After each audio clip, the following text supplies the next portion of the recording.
Mike. What day is it, Mike? Leslie, guess what today is? It's hump day. Woo woo! That's right. It is Wednesday, the 12th day of April. All right. Good morning to you.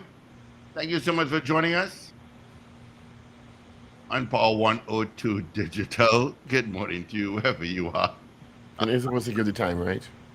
Are we waiting for you to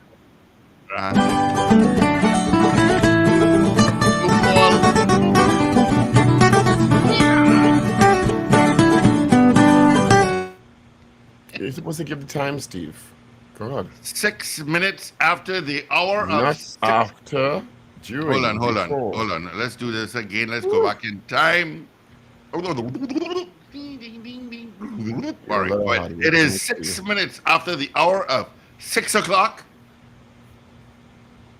No, you do it now, right?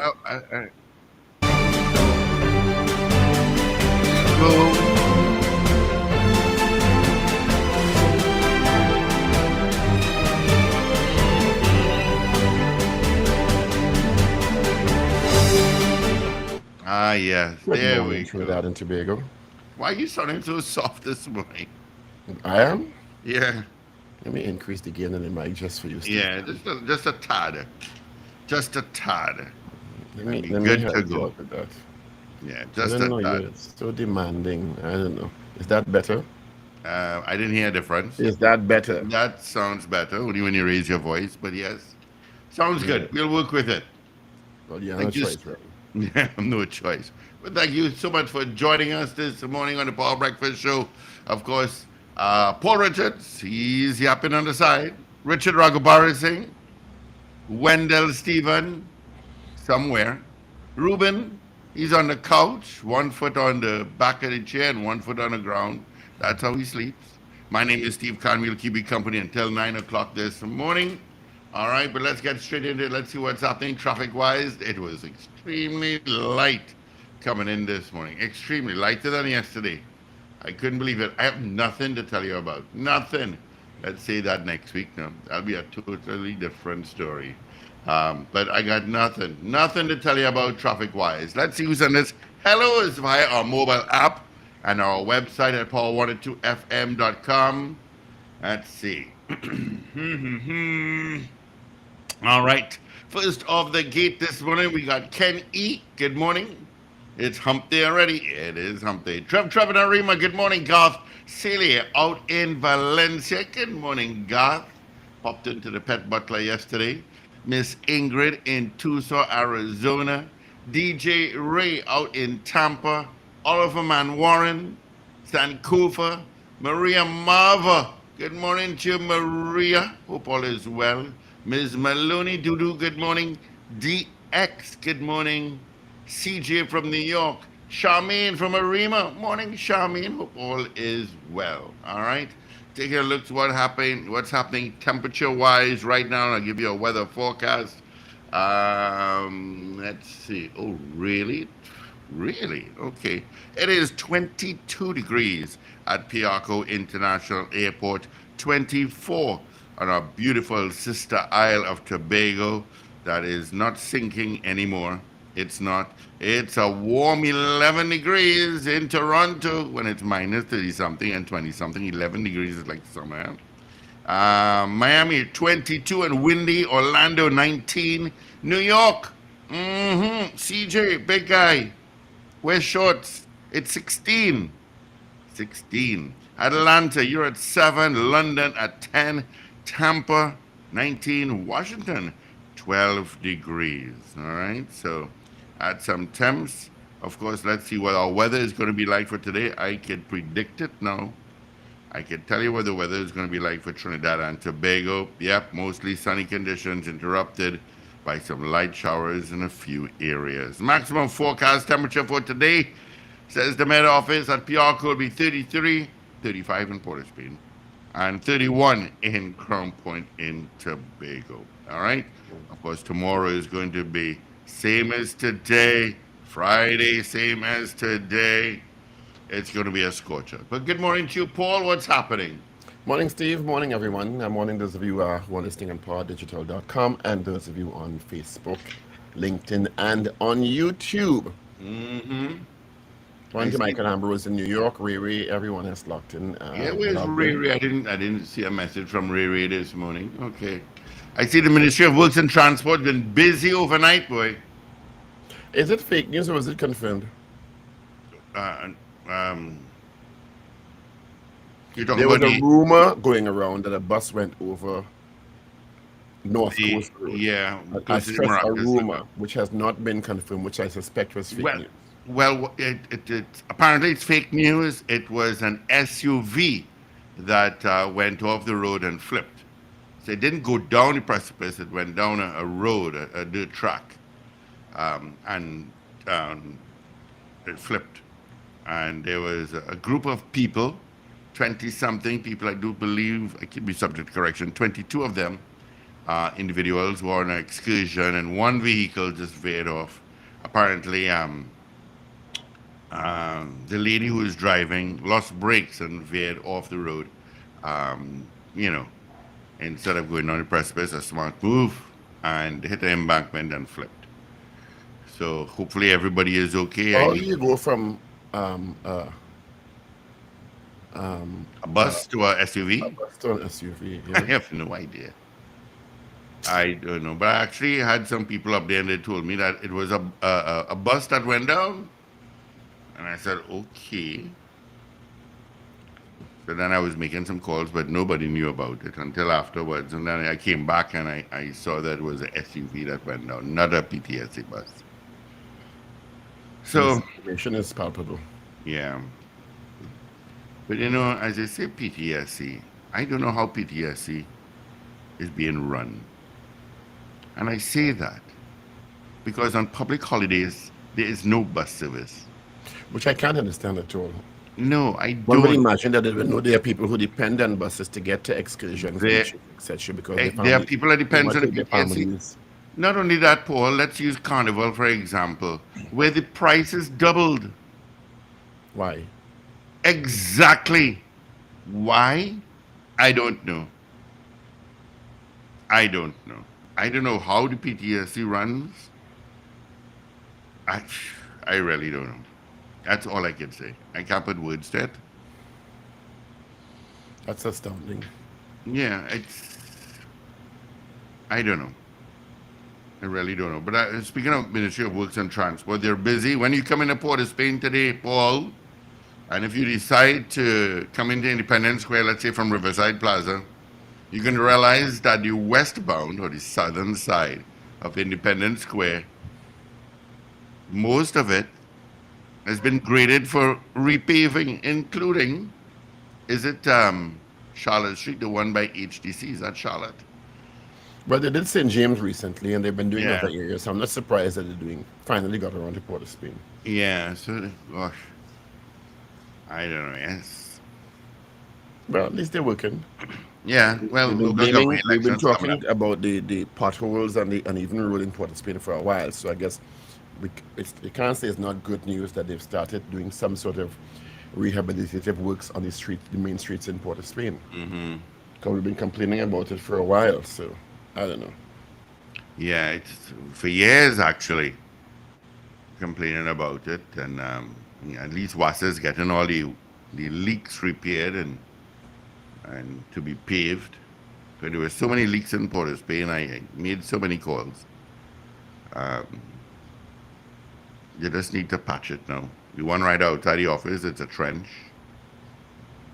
Well, other news: two murders Monday night You know, was added to the long weekend list of murders in Trinidad. exactly. And Now, Tobago. Paul, today is the 102nd day. Today is the 102nd day of the year 2023. And our murders have now crossed 160 something. Wow, we're not praying hard enough. And You listening have to to pray harder. What's wrong with you? Wendell is do that for us. But imagine, Paul, you have your family in your vehicle, and you went somewhere up in the east, and you're on the Churchill Roosevelt Highway, coming to Piarco, and these two vehicles are being shooting at each other.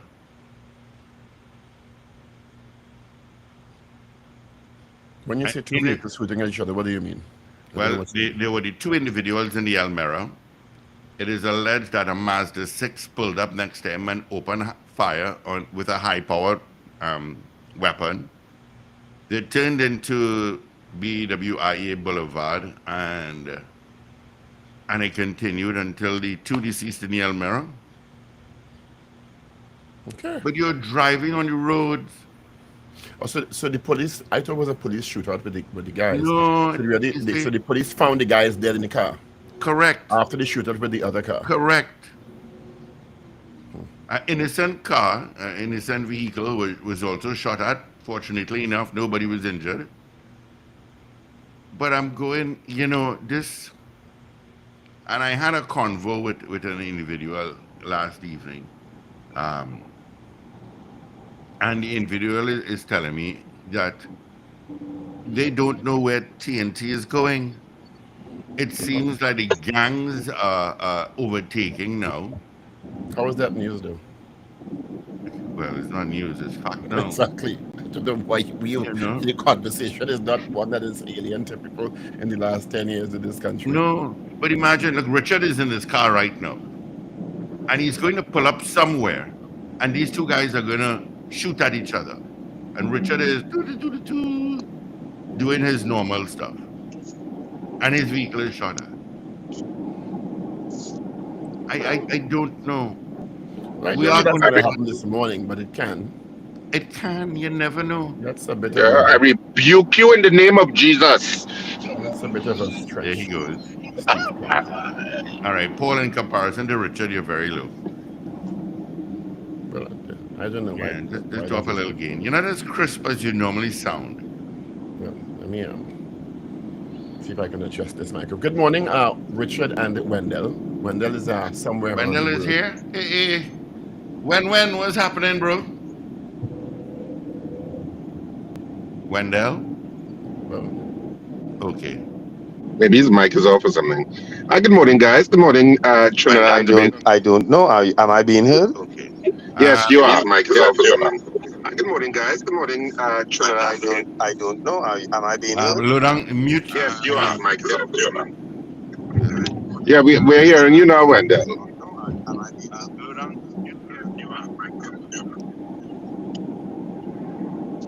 well, he's so Yeah, he looks so.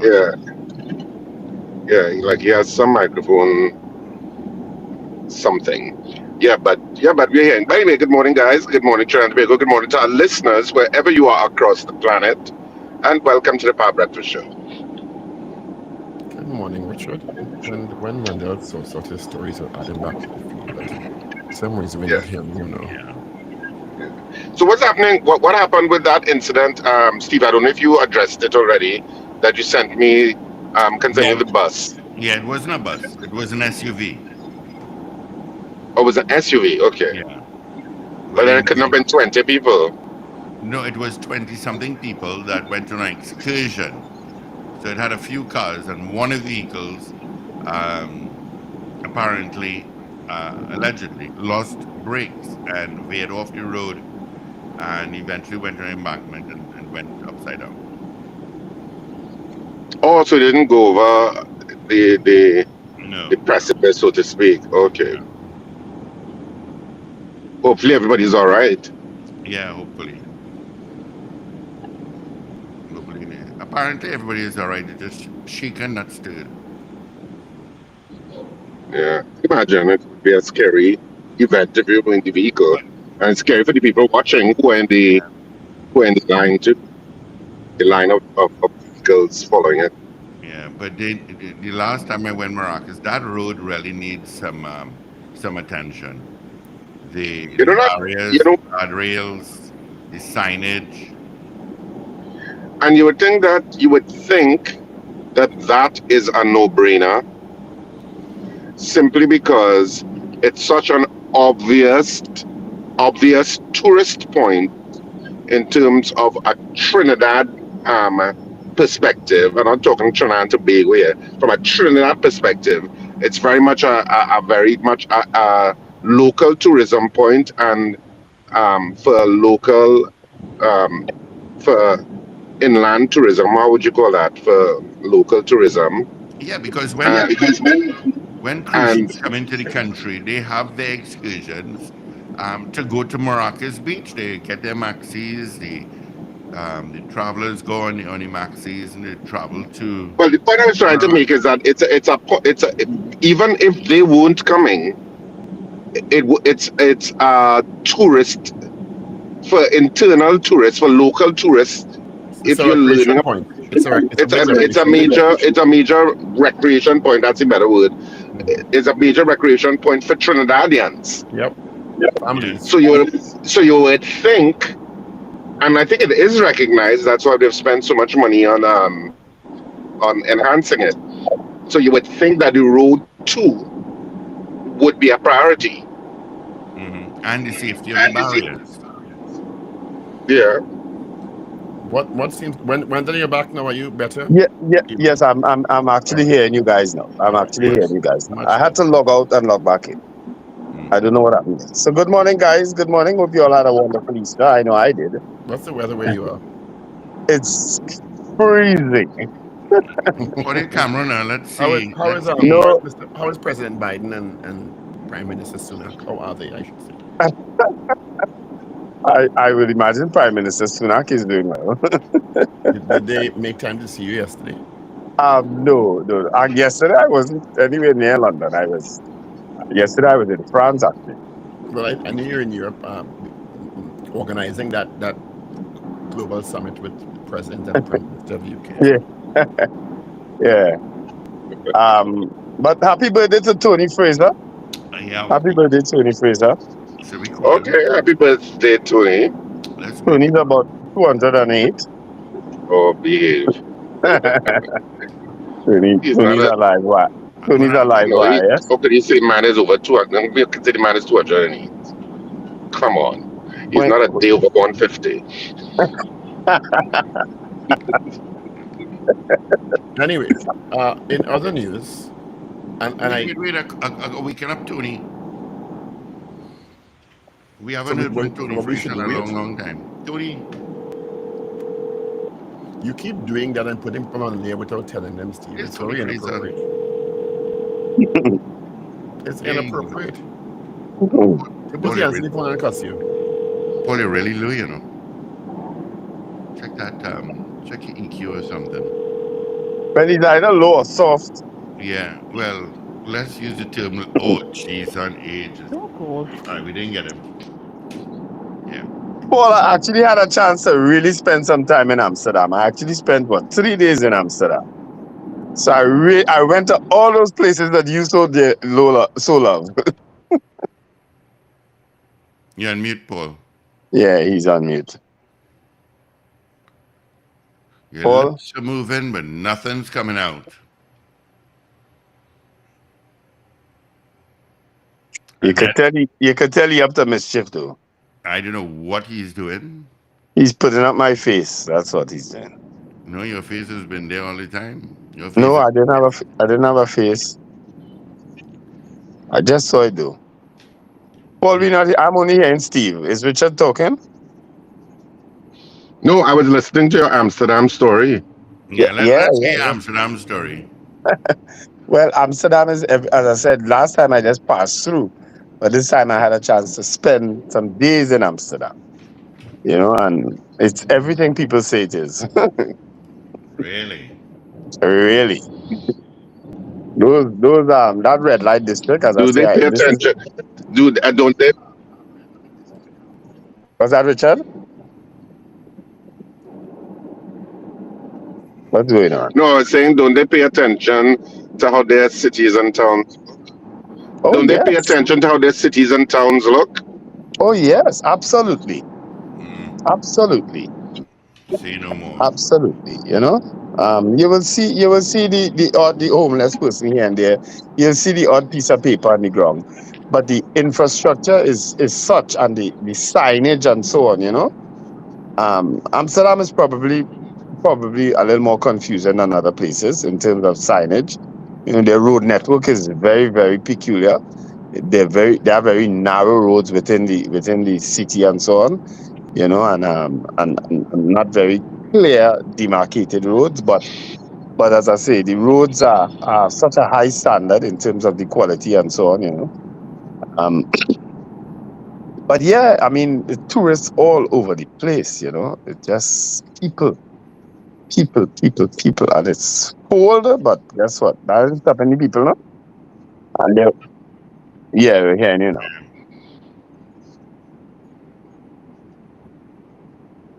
Yeah. Yeah. It was meant for carriages and so on. You could tell, yeah, you know. Yeah. That's what I like. That's what I thought we should be doing back home. Some of those cobblestone roads. Yeah, no. It's such a. And there's a lot of cycling. That's what they get around. A lot of people get around via bikes. Yeah. They have a bicycle area that you could rent bikes. It is huge. It's bigger than City Gate. It's just thousands of bicycles. But You I'm know? not sure you want bicycles in Port of Spain. Some vagrant might drag you off the bike and hit you in your head with a bottle. Yeah. You might go into that bottle and the bike might never come back out. The reason that cycling and those things work in those cities is because the cities are well maintained. Yes. We are far from that. We just want basic functionality right now that we can't get. Yeah. You know. Yeah. We have a long way to go to get to where these You know what's places are. sad about that, Wendell? Mm. Those things are not difficult things to fix and maintain. Mhm. So they're not visionary or innovative things. A basically decently maintained city, capital, is not a stretch. It's not something we should have to aspire toward. Yeah. It should be basic. And that's what's sad about that we have to be talking about the dilapidated state of with every excuse in the book being thrown. We're rejoicing they're paving South, Independence Square South, because we've spoken about it for so long. And this is not like something that should be having to have a whole budget and a whole meeting of the Ministry of Works. This is like basic. The city center, the maintenance should be basic. Yeah. The inviting tourists here, and even as Richard always says, it's not even about tourists, it's about nationals who want to come into the capital and feel proud and have basic functionality. First to begin with, the way they build the roads and pavements out here in some of these cities, it requires absolutely no maintenance. All it requires is cleaning. It requires no redoing at any point in time because of what they've done. But all infrastructure degrades after a while. All. Yeah, but this cobblestone thing is like a lifetime thing, you know. You understand? Yeah, but this even cobblestone finish. We'll have a brick come out here and excellent depending on the amount of use. But there's some maintenance schedule. We keep comparing ourselves as if anyway, we should pray about that too. I pray about that too. We certainly are praying hard enough to stop the murders. So let's pray about that too. Prayer will fix that too. I have stayed clear of local news over the last week. Because week now. Local news. And this is something I would really like some data. Although the Minister of Finance did quote CSO data, the opposition is calling on Finance Minister Ember to provide proof that the nation currently has full employment. Minister Ember recently said his CSO, the last CSO report, which is always a little dated, said we are at full employment. Is that so? Trying to do this on less full employment. I don't know well, full employment technically I think is anything over certain. Is it 3.5%? I think it's 4.5. I think. So somewhere there. It's never everybody employed. It's a benchmark Right. of. I think you're right. It's 3.5%. So all the people who lose their work in COVID and then gone back to work. Well, clearly didn't affect them. Are you sure that they said that? I didn't see the article. You have to forgive me. Minister Ember tweeted. Let me find the tweet for you on his Twitter account. But it is a justifiable query if somebody has queried it. Yeah, I think it's justifiable query. Yes. I think so. Well, you can't blame the minister. He's quoting what he describes as CSO data. So, I mean, he increased the quote, pull data out of the sky. Well, is where CSO get it from?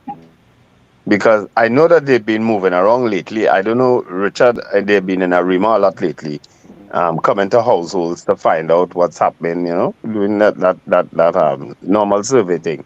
I don't know if you've experienced it, but they've been around by us in the last couple of weeks. Right. Let me put the exact quote from Minister. But the CSO, and he tweeted this on the 31st of the 3rd month, 2023. It's at 7,049 views so far. So he has his own news station there. The CSO has confirmed the value of goods exported from TNT in 2022 was double the value of goods imported. That's good news. Yeah. The unemployment rate also decreased from 4.7% in 2022.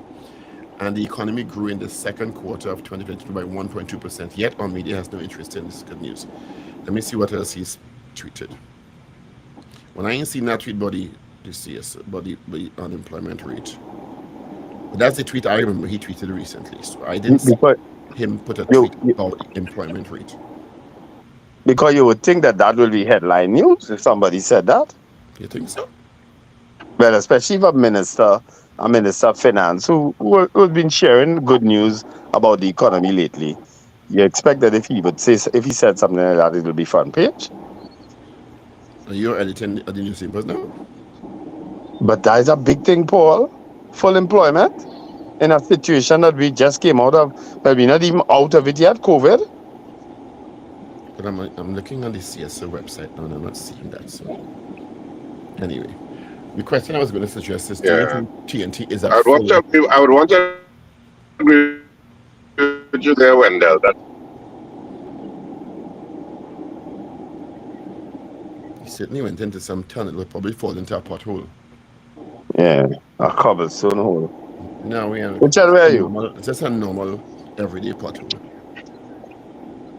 which you could come across every 2 months. No, I was saying that I agree with you that I was agreeing with you that if it is that there was some sort of full employment release, that one of the newspapers at least would probably have carried it as a front page.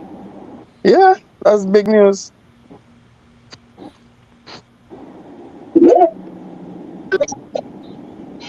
You know, the state in the media, once it bleeds, it leads. Right, unemployment rate quarterly. I'm in the CSO website now. CSO, this website is real. Well, it gone jump past that to index of retail prices, so I don't know where Rushton Parry get his news from. Because I went into this search in the CSO. Anyway, I was gonna suggest we ask if they think Trinidad and Tobago is at full employment. And keep in mind again, full employment is, I think, anything over 3.5%. Anybody if it's wrong, somebody can correct me. I don't know how many of you saw the interview with Elon Musk on BBC, which was fascinating for me this morning. No, when I know the days I don't watch news. At 4 o'clock. I didn't see it. I just think he's so brilliant. And he was basically, after a while, interviewing the interviewer.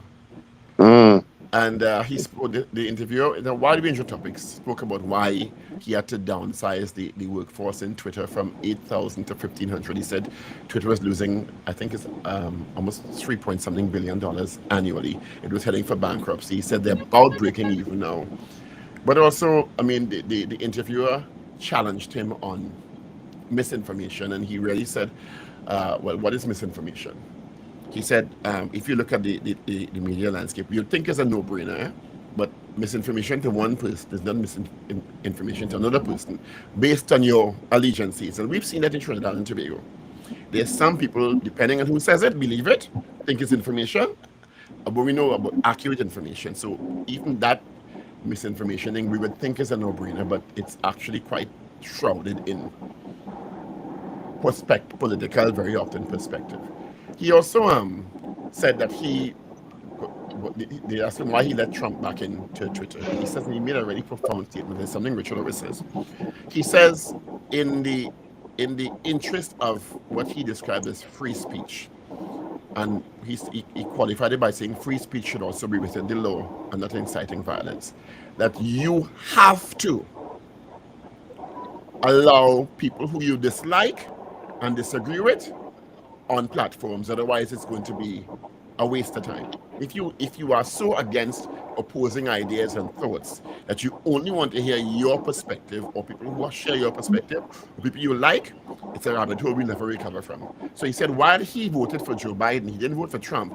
He was very adamant that Trump should have a space on Twitter once he did not tweet stuff that could incite violence or incite people to break the law or break the law himself. What are your thoughts? Well, I guess Trump will always be a But no, I seller. can't.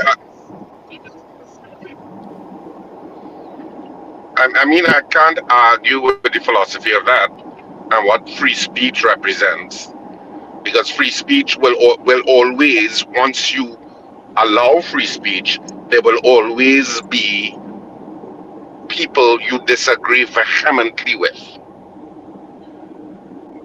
But should they be silenced? I would want to agree with Elon Musk in that regard, that I think you need to hear all points of views, and I'm always of the mind that I prefer to know what the monster is thinking rather than stifling them. Well, they may also consider your ideas. If they disagree with you. Feel free. Yeah, and that's Yeah, a great well, thing about free speech. Once Yeah, it's but done, because I would always have my perspective on how I see things. Everybody has their worldview and the lens and through which they see life. And some people will disagree with your perspective. I will disagree with some other people's perspectives. But free speech is about that.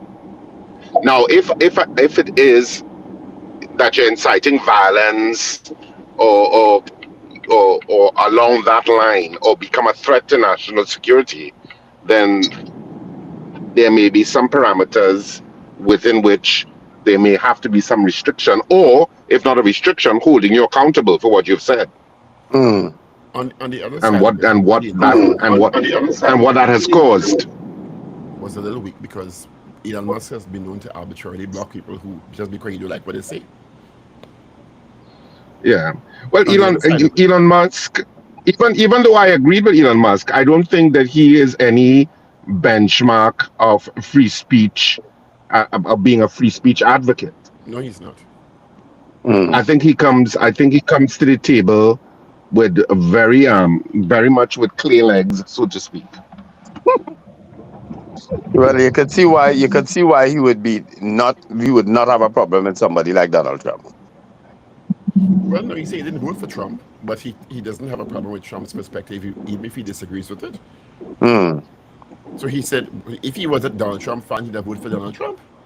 He said he voted for Biden. He made a very open declaration. He said he did not vote for Trump, but he thinks Trump's perspective is important. But it's also a business move because at the end of the day, Trump is very powerful on Twitter, and half the American population almost have voted for Trump. If you take out Trump's view from your platform, it means that your platform is going to lose ground, and you're going to lose money, and you're going to lose audience. Yeah. So it's also a business move on Elon Musk's part. Let's not kid ourselves. Yeah, and I think that's what it is, and on 100% a business move. But it was an interesting. Well, I don't know. I think Elon Musk's personality has gone on a certain trajectory that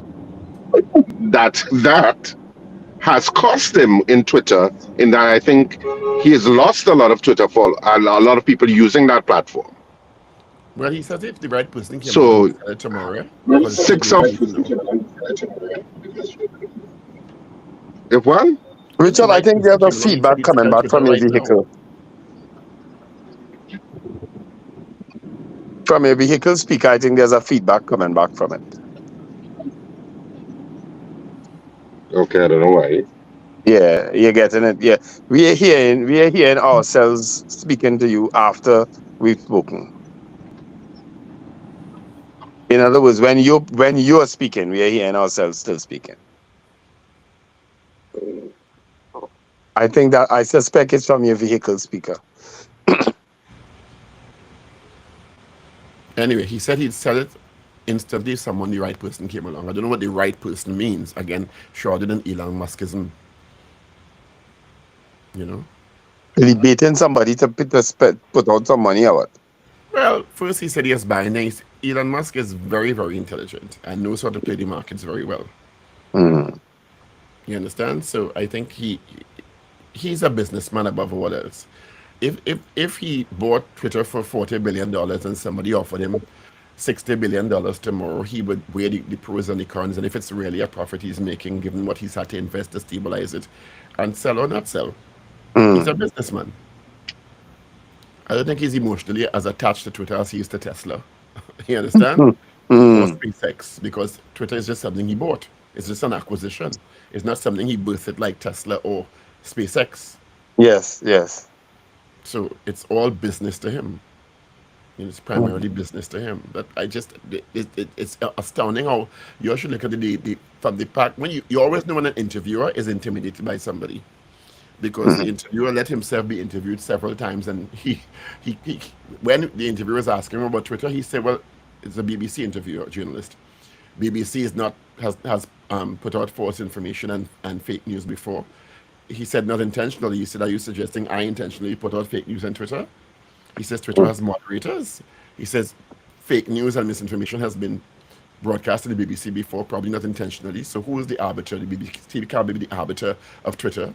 You understand? He kept turning around the interview very skillfully. You always know when somebody's out of the league. I thought the interview was out of his league. He was, and he kept allowing the interview to be turned back on him. Anyway, back to Trinidad and Tobago. What else is happening here? Because I see Richard, for some reason, has lost connection. Yeah, I think he was getting a feedback issue. But I think he's getting a movement issue. If you're moving, sometimes the internet is not as stable. Think about it. Yeah. If you're jumping from pole to pole, no pun intended, with the signal. What is it? What is punished about that? And no pun intended either. You're in the right place for that, Amsterdam, if you're still in Amsterdam. Nothing else. I actually took the opportunity. We went out to Germany for a day.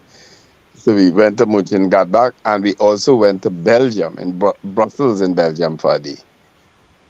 You know? You're real moving, boy. Yeah, these are things. Who's we?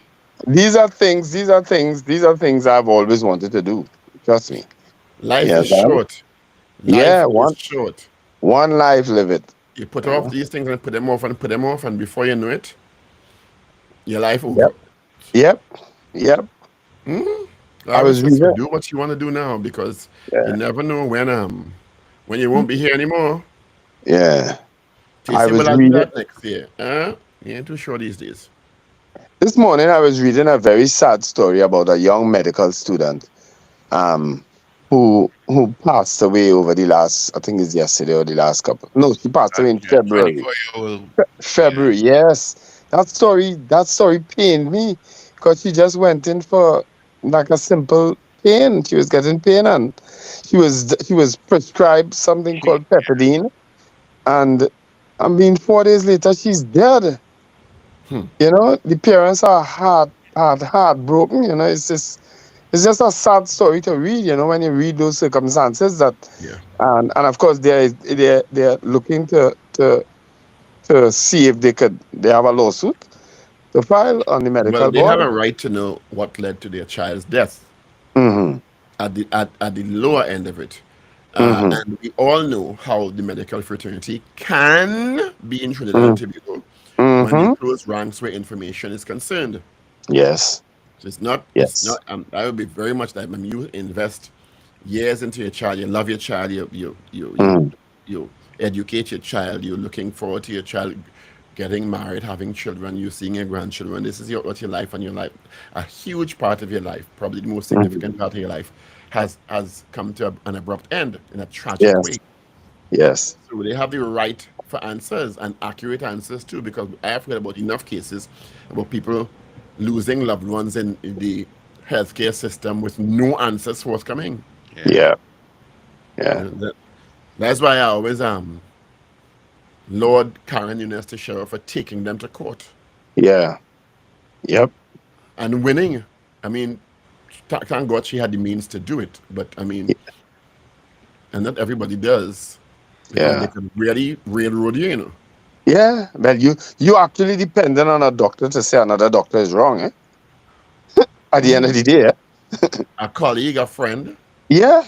they ain't no different to the police, you know, sometimes. Well, yes. All these cults. CULTS. Eh? The Maybe wall, the very. wall of silence is astounding, you know. Mm-hmm. Information goes missing. Nobody want to testify. Mm-hmm. Yeah, so I don't know. I feel it for that family. Really Yeah. feel it for them. It was a Yes, very you sad And, story. and it's not Yes. about money. It's about getting answers on how your child died. Yeah. You know, I Yeah. mean, any parent or anybody with a heart would want. I mean, come on, just some closure. I mean, you're Yeah. going for something that is supposedly simple, and 4 days later, your child is dead. Mm-hmm. All right, it's 6:46, 14 before 7. I don't suppose any of you have newspapers. I definitely don't. Let me go online. Let's start with it's the 12th of April. Let's start with the news day. After vicious home invasion, cops urge form neighborhood watch groups. Wow. So pray and form neighborhood watch groups. Not technically bad advice, but it kind of sends a message to me. So the watch group would have intervened with gun-toting assailants. Well, yeah. And most neighborhoods have watch groups now, if I'm not mistaken, Yes, most neighborhoods. because you have to protect each other. Mhm. Anyway, SUV overturns, but hikers escape serious injury. North Coast mishap. Ombudsman chides NIB. Delinquent employers pay NIS contributions. Inmate recaptured after minutes after dash for freedom. Embassy condemns murder of Chinese businessman. Okay, the embassy is getting involved now. Interesting. You usually don't hear them get involved in stuff like that. I guess that's the Chinese embassy. I would assume. Yes. Yeah. Gunman opened fire, killing 2 men inside car. Murders on the highway. On the East California man is reported missing. Let me move now to the Express Online for today. 2 shot dead on highway. SUV flips over with family inside. Fear in Valsine, terrorized by criminals and bandits who have invaded their homes. Residents of Valsine have submitted a petition and letters to the Tunapuna Regional Piaco Corporation seeking intervention. Help locate Akil, a young man is missing. Terror at home, of course, that Arangwa's horrible situation. Deadly end to street brawl. Mom killed at birthday line. Of course, the murders continue unabated in the country. Anger, just anger. Well, it's anger and inefficiency of certain agencies. Yeah, yes, it's anger, but they have anger in other societies too. Let's move to the Guardian online now. Cyclist dies after falling from bike. He's 59 years old. Man shot in gas station dies. Intruder killed by police after home invasion identified. TNT awarded $900 million by Miami court in Piaco final judgment. Not an old story. Or is it another judgment? Wednesday 12th. I guess it's an update on the story. Yeah. Well, they're going to have And preparedness is key in dealing with home invasions. Crime overbearing, says relatives, as 2 men gunned down on the highway. Heinz, new fire equipment in 3 weeks. Well, that's an old story. I guess an update. And children and grandparents left traumatized as armed bandits break into their homes.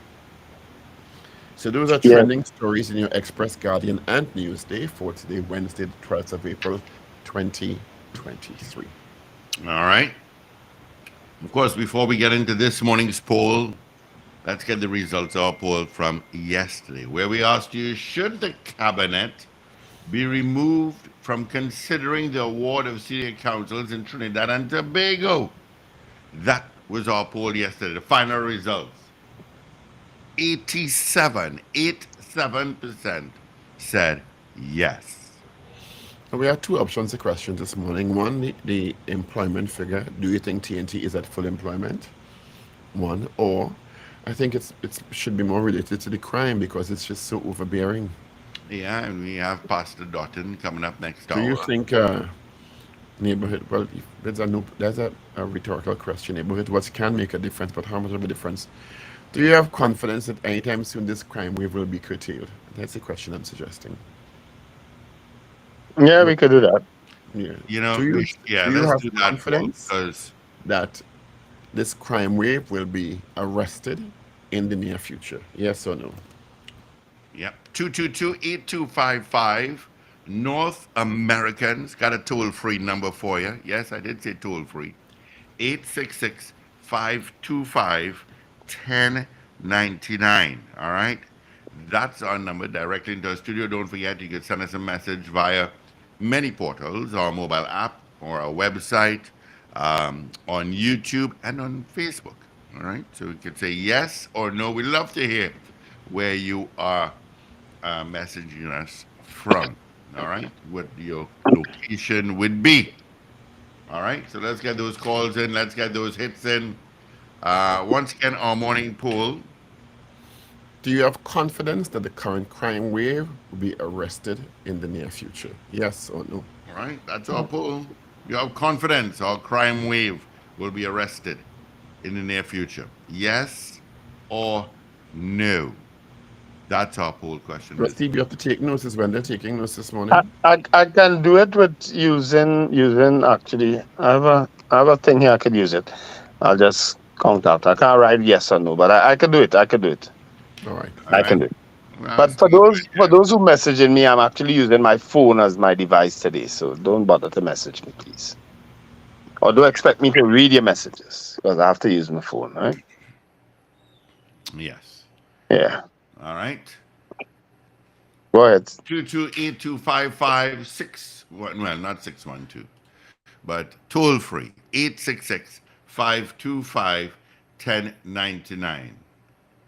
Do you have confidence that the current crime wave will be arrested in the near future?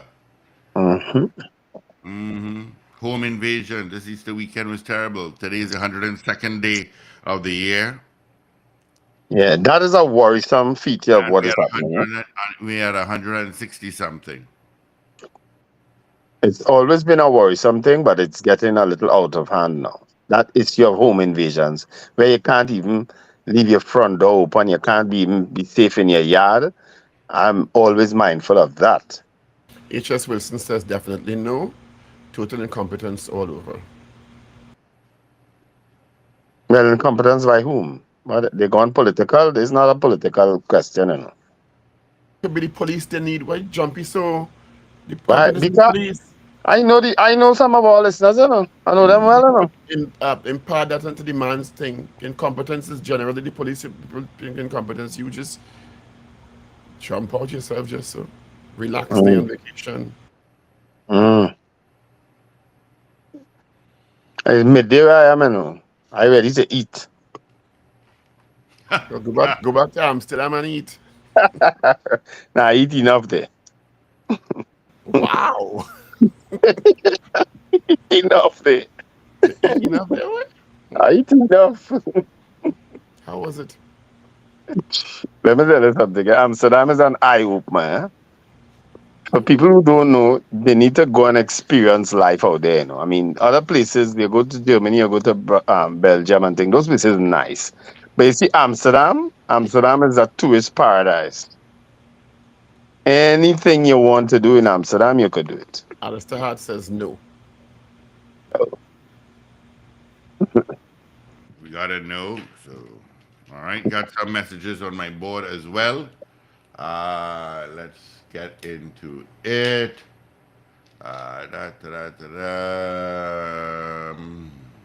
Morning, Christusa. Mr. Carapo says no. Marval on the road says hell, Bo. I guess he means hell no. Okay, Bo. Stretch, yes. Marval on the road, you realize. Ish out in Malik morning, Ish. He says no. Kenny out in Harlem says no. Ken E, who was first off the gate this morning, says no. Lorna, morning, Lorna. Carly, Indy, nope. Trev in Arima says no. CJ New York, absolutely no. Ms. Maloney, no. Paula, morning, Paula, no. D, I passed by me yet, you know. When you pass, you have lots of things to give me. He says, at the end of 2025, going forward, yes. All right. Thanks, D. Miss Ingrid, out in Tucson, Arizona. No confidence whatsoever. All right. Joy to the world. Can I play Christmas music? Joy says, yes. All right. Thank you so much. I don't know what we have on our message board. Oh. Dumbo me closed off YouTube. Oh boy. Let me go back. Let me go back on YouTube. I had it there. Oh, I thought somebody made a comment, Dumbo me. No, I didn't know you were referring to yourself. I referred to myself. Yeah, I closed off. All right. Let's go here. Right. Let's see. Pulling it up. Let's pull up. I got another vote here. Junior. Morning, Junior. He says, no. Thank you, Junior. All right. 222-8255. Toll free. North Americans, 866-525-1099. All right. That's our numbers directly into our studio. Alistair Hart. Oh boy, let me just roll up here. Morning to Michael Gradison. Morning to Ambrose Blanc. Morning, Ray. Everybody using the real names, so Alistair Hart and Yeah. Michael Grandison. That is Ingrid Adams, seeing you be safe. H.S. Wilson says no. All right, let's get that going. HS. Okay. Yeah, Alistair Hart says no. Let's see. Ingrid Adams out in Brooklyn, always locked on. Thank you so much, Ingrid Adams. Not in the near future, says no. Guy Small, definitely not. Pure incompetence, he says. Let's see. All this I'm getting. Guy Small is not big guy. I think so, yeah. Alistair Hart is Sonny San Fernando, and Michael Grandison is San Kufa. So real names coming up on those things. Yeah. Yeah, I know these people. Yeah. I remember these people. Yeah, I don't know how you do that, you know. Long Islander says no. CJ in New York. Enjoy your vacation, Wendell. Okay, CJ. I surely am. You don't even say, well, let me carry Steve or nothing. Wayne out in Simcoe, Ontario, Canada. It's warm today, Wayne. It's warm. He says no. Miss Ingrid says the home invasions are heartbreaking. Yes, it's on the rise. Mm-hmm. It's on the rise. Yeah, it's a disturbing trend. Very disturbing. I listened to, literally listened to news last night, and a police officer is saying, if you have any issues, you need to call 999. Officer, I am sorry. When you call 999, especially if you have an emergency, to be put on hold is unacceptable. It's incompetence when it comes to that emergency line of 999. And sometimes you call and it's like, what? What you say? What's your car number again? How you get there? Pure incompetence. And I'm speaking from experience. So I don't know. I don't know. 999, I don't know who's operating that, but a couple of times I had to call and listening to the stories that people have to say, you know, as Elon Musk say, you have to get rid of some people or the entire ship will sink. And when the entire ship sinks, everybody sinks. That's what he said in the BBC interview. Especially, imagine you're having a home invasion. You call 999. Please hold. Where every second feels like a year.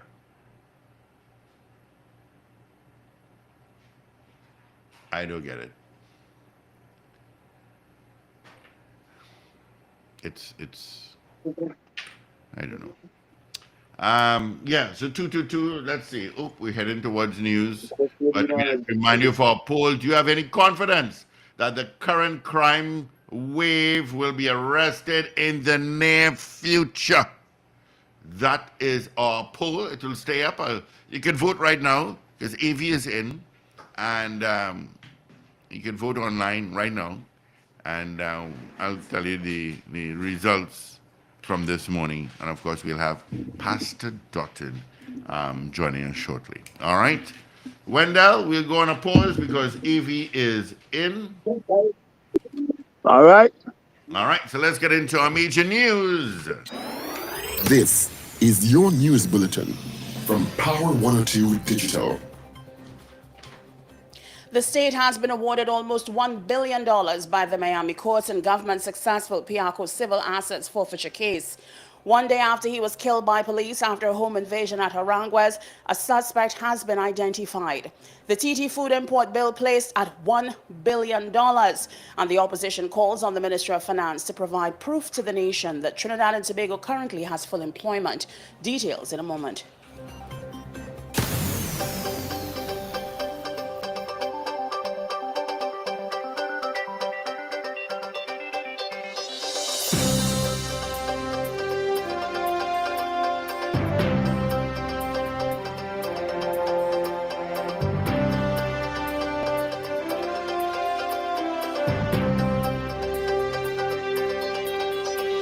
This is news to 7 o'clock on Power 102 Digital. I'm Avril Sintel Bab. Good morning. The state has been awarded almost $1 billion TT by the Miami courts in government's successful Piarco civil asset forfeiture case. This was confirmed in the final judgment now issued in the Miami-Dade Circuit Court by Judge Riamberto Diaz.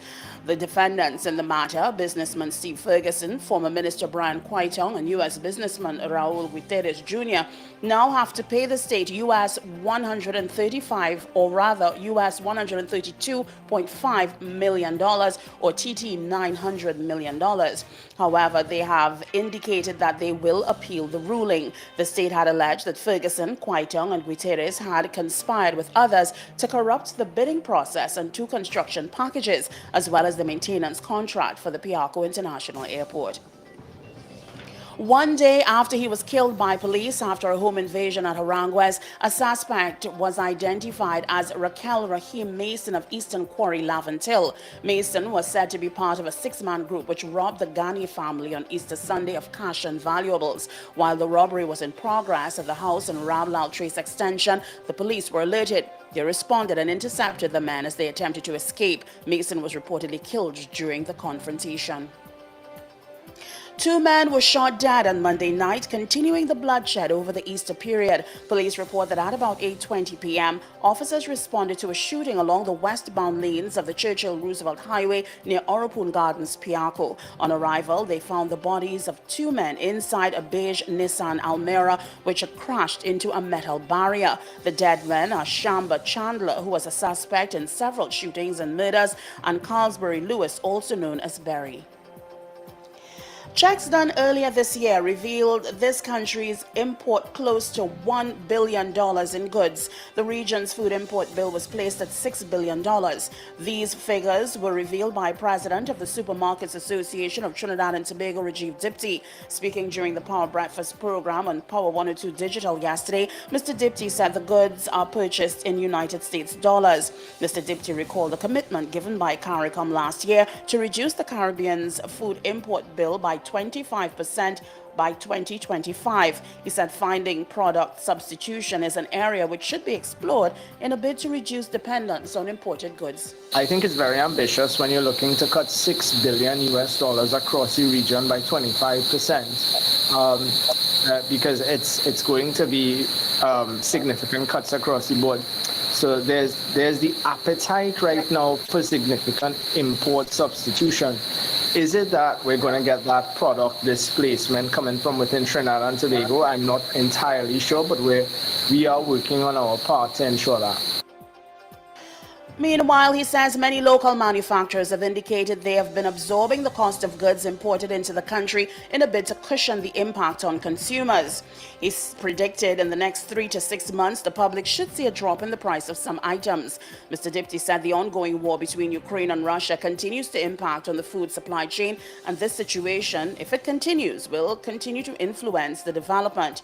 The senior SATT official said the country's heavy dependence on imported goods is another factor which continues to impact the cost of goods. Labor distribution in Europe, higher energy prices in North America, as well as price inflation are all elements also contributing to rising prices.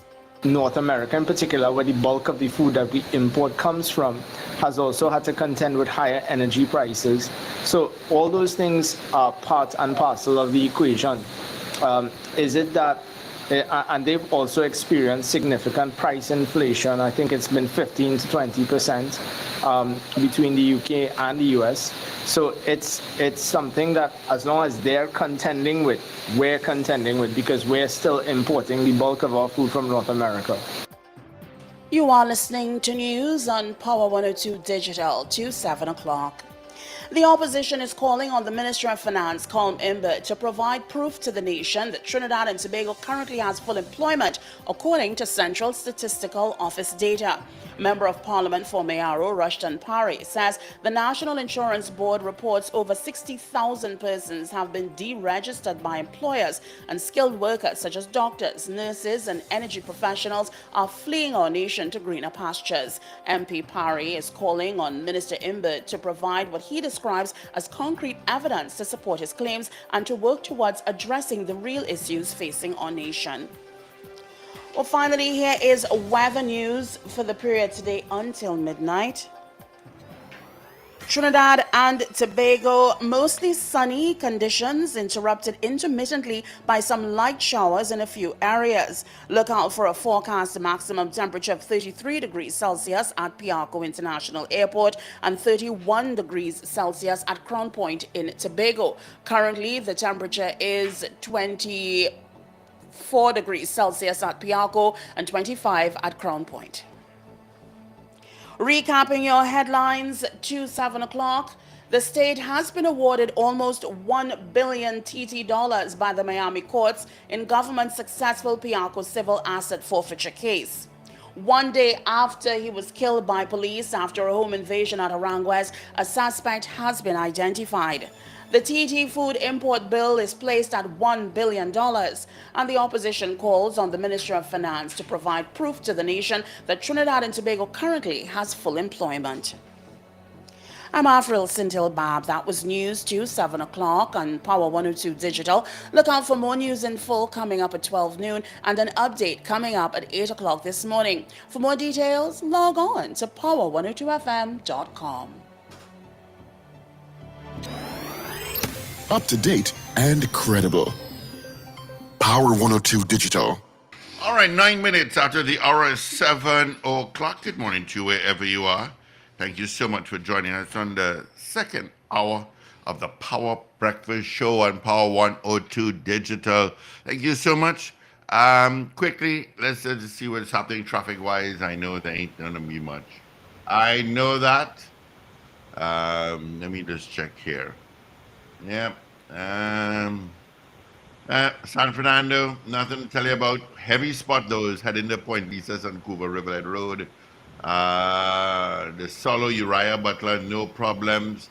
Traffic from Macoya towards UE and then from Swim Call to Port of Spain. That's it. Eastern Main Road, easy breezy. Nothing. We would not be saying that come next week. All right. while our guest logs on, he should be on shortly. Let me just tell you what get some results of our morning poll again. So we had Money Maker saying no. I got Mr. Beeps. I say no to the poll. Let me just check on the YouTube area.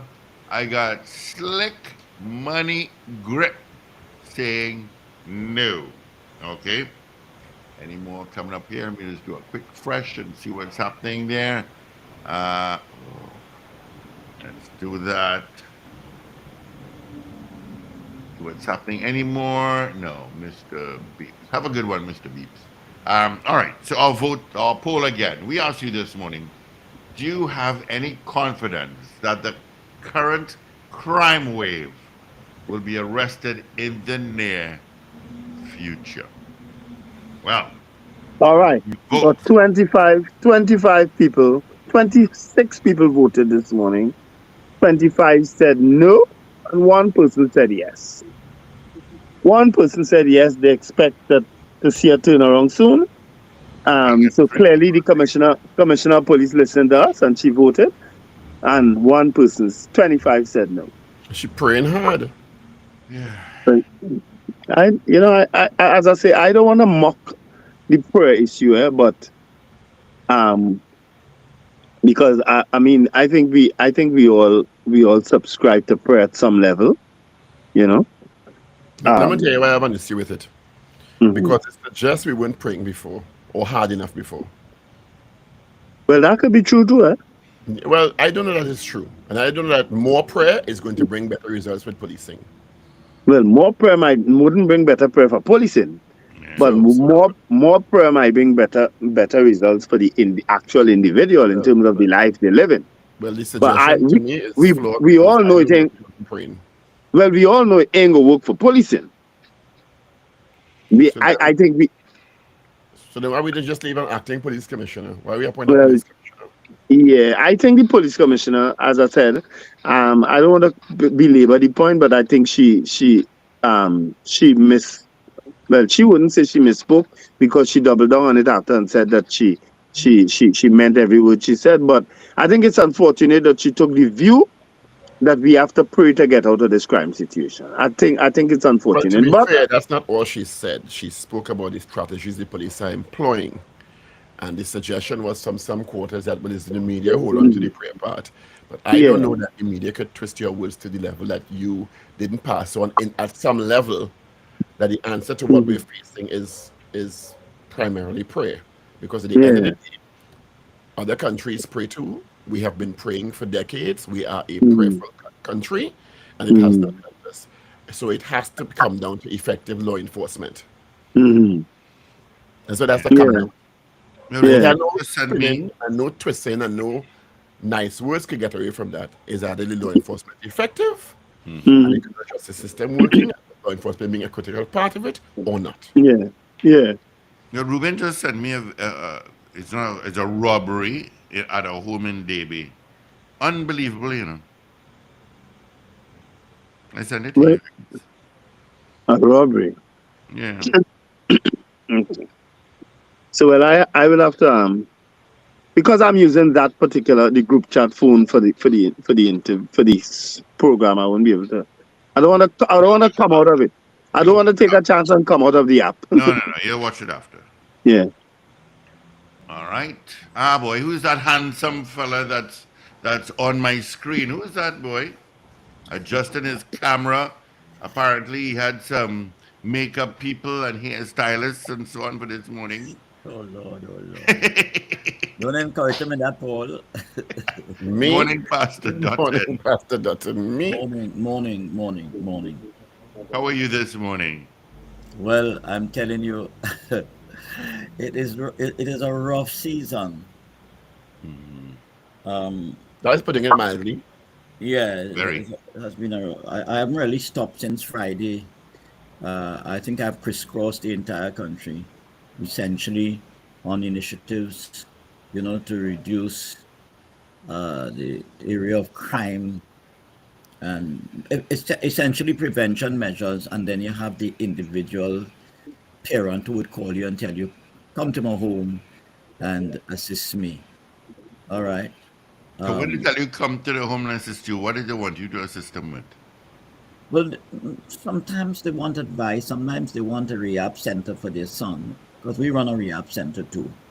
Okay, so it's a number of different intervention strategies that required. Sometimes they just want prayer. They just want hope.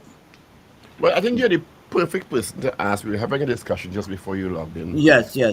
About the commissioner's comments about prayer. And of course, in a wide sense, we all agree that we are prayerful people in Trinidad and Tobago. But how did you process it coming from the commissioner that we need to pray in addition to the police strategies? Well, I want to be consistent here. In the funeral with Anne-Marie Allen, I made a comment. She was there. Anne-Marie was the first female to act as commissioner in the country. And she was also a very active member in the Laventille community, because the Laventille Church is where the church had its first foundation, long before we had Life Hope Centers from the General Conference in Washington.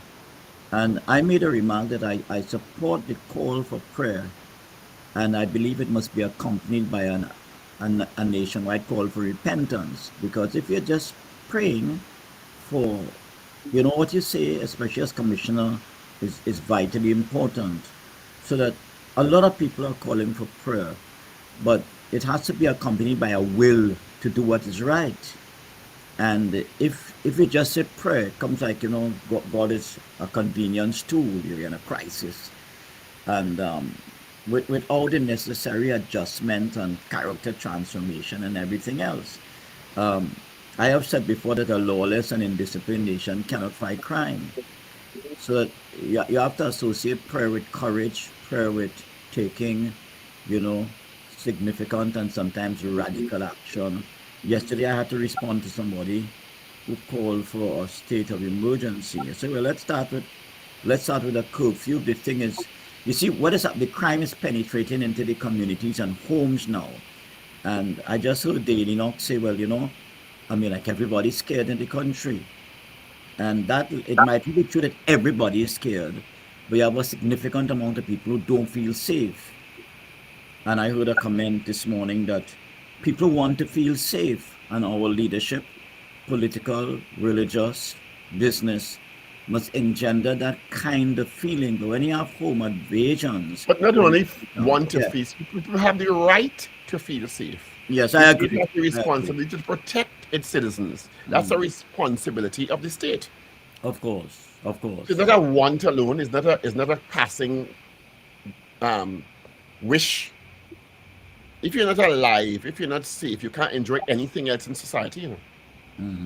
It's a fundamental right of anyone in a civilized society, particularly a democracy, to feel safe and to feel that their families are safe. Well, that goes without saying. I agree with you completely on that, and this is what the population is calling on. Now, I want to tell you guys something. Yesterday, I was involved in a situation. Well, it happened the day before, and this will tell you about the complexity. I think part of our challenge is that we feel the criminals are a pile of dunces who just organize in groups, ad hoc, and then attacking people. Well, I want to give you a story that it was also an eye-opener for me. I had a guy come to my office, and he related his story to me. He related his story on behalf of a guy who has a small business. I don't want to mention the business because it will put the guy at risk. So he lost his car. And by the way, the issue of larceny is a heavy issue. And it's larceny from your business place, and it's larceny from your home. And he said he didn't know what happened, but he lost his car. And so someone called him and offered to give him back the car, to get the car for him. For how much? For $6,000. I was sure there was a cost attached to it. Yes, that was $6,000. So he paid $4,000. Now listen to this carefully. He paid $4,000. He says day after day, the guy's beating around the bush. So what you have, if you look at the whole, I see a three-dimensional thing here. You have the guys who doing the crime, right? You have the guys who are in charge of them.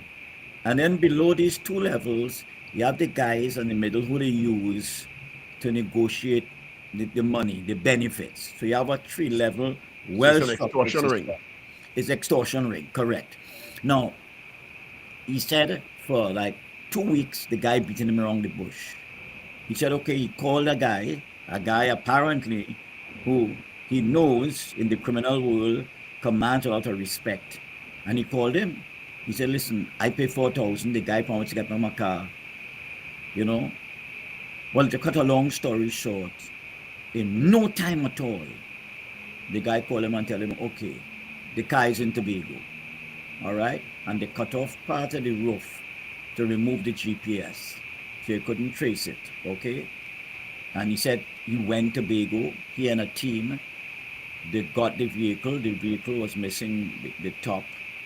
And he said it's because of the person, could we call it, I don't, perhaps I could use the word the Godfather, the Godfather who he called and commanded this guy to deliver and to tell the folks where the car was. But they are not God enough, Father, because he extorting people.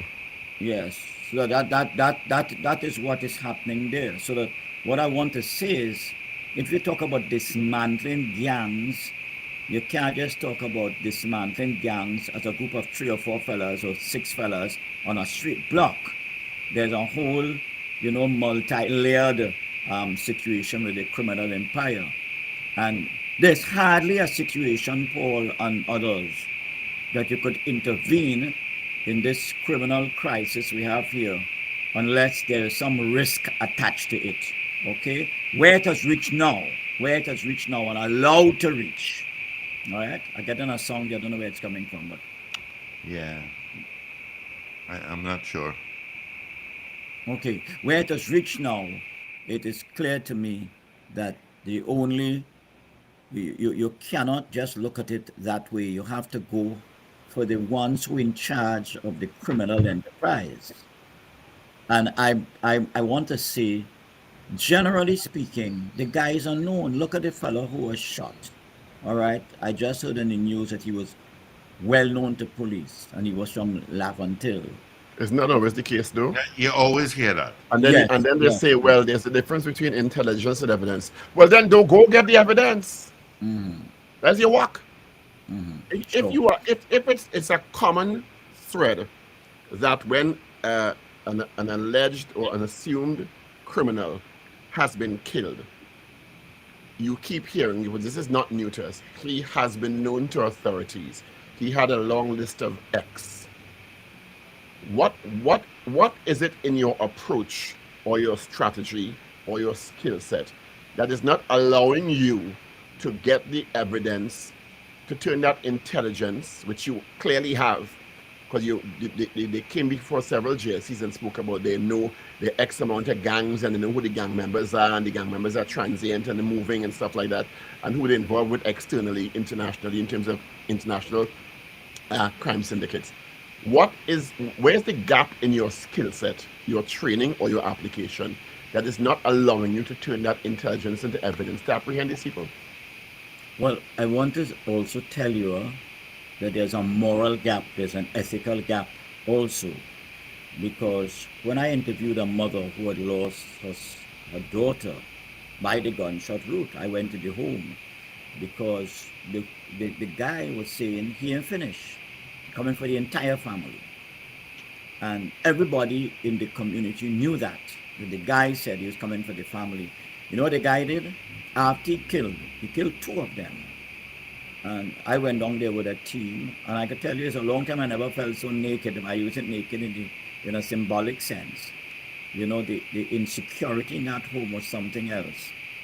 And the mother told me the morning before the event, she went to the police station because her relative was involved in some level of criminality. And she had asked the police officers for the passport. And she says, could you imagine that? The morning I asked for the passport from the police, and in the evening, My relative is dead, shot by an AR-15. Now, AR-15s are very sophisticated and potent weapons. Okay, it has replaced the AK-47 as the going weapon. And all these weapons are not manufactured here, so you have the importation of these weapons too.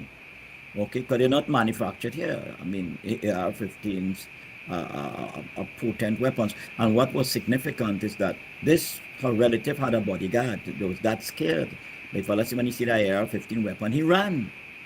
And by the way, he gave the police a 32-page statement, and nothing has come out of that. And he was a witness to the crime, and he has since gone in hiding. So there are a lot of gaps. There are a lot of things that have to be fixed. Okay, one is corruption, I should tell you.